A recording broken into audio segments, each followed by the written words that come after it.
తిరుపతి జిల్లాలోని చంద్రగిరి డీఎస్పీ శరత్ రాజ్ కుమార్ పై వేటు పడింది. డీజీపీ కార్యాలయంలో రిపోర్టు చేసుకోవాలని ఆదేశాలు జారీ చేశారు.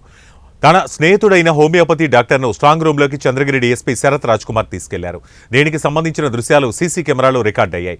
దీంతో సీసీ కెమెరాలో రికార్డైన దృశ్యాలను చూసి ఏసీ సీరియస్ అయింది. జిల్లా అధికారులు డీజీపీకి నివేదిక పంపడంతో డీఎస్పీపై వేటు పడింది. ఈ నెల 11వ తేదీన పోలింగ్ సందర్భంగా కూచువారిపల్లి రామిరెడ్డిపల్లిలో అల్లర్లు అదుపు చేయడంలోనూ విఫలమయ్యారు చంద్రగిరి డీఎస్పీ శరత్ రాజ్ కుమార్. సిట్ నివేదికతో మరికొంతమంది అధికారులపై వేటు పడే అవకాశం ఉంది. ఇప్పటికైతే చంద్రగిరి డీఎస్పీ శరత్ రాజ్ కుమార్ పై వేటు పడింది. చాలా వరకు ప్రక్రియ ముందుకు వచ్చింది. ఆల్రెడీ ఐడెంటిఫై చేశాము, అరెస్టులు చేసి ప్రక్రియ కూడా ప్రారంభిస్తాము.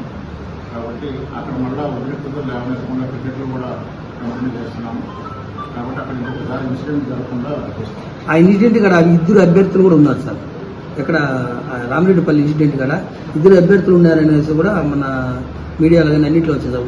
వాళ్ళపైనే ఉన్న కేసులు ఉన్నాయి సార్. అది టైం క్రోనలాజికల్ గా అనాలిసిస్ చేయడం జరుగుతుందండి. అసలు ఎక్కడ మొదలైంది సంఘటన, ఎన్ని గంటలకు మొదలైంది, అది తర్వాత ఏ విధంగా కొనసాగింది, ఏ సందర్భంలో ఎవరున్నారు, వాళ్ళ పాత్ర ఏమన్నా ఉందా, ఇవన్నీ కూడా సైంటిఫిక్ గా టైం అనాలిసిస్ ప్రకారం కూడా అనాలిసిస్ చేసి రెస్పాన్సిబిలిటీస్ ఫిక్సప్ చేయడం జరుగుతుంది.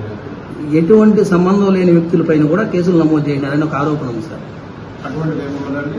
ఖచ్చితంగా కూడా పారదర్శకంగానే ఉంటుంది. ఆ విధంగా సంబంధం లేని వాళ్ళ మీద అనవసరంగా అన్యాయంగా పెట్టే ప్రక్రియ ఎప్పుడు ఉండదు. పోలీసులు ఆ విధంగా ఎప్పుడు కూడా ఉండదు.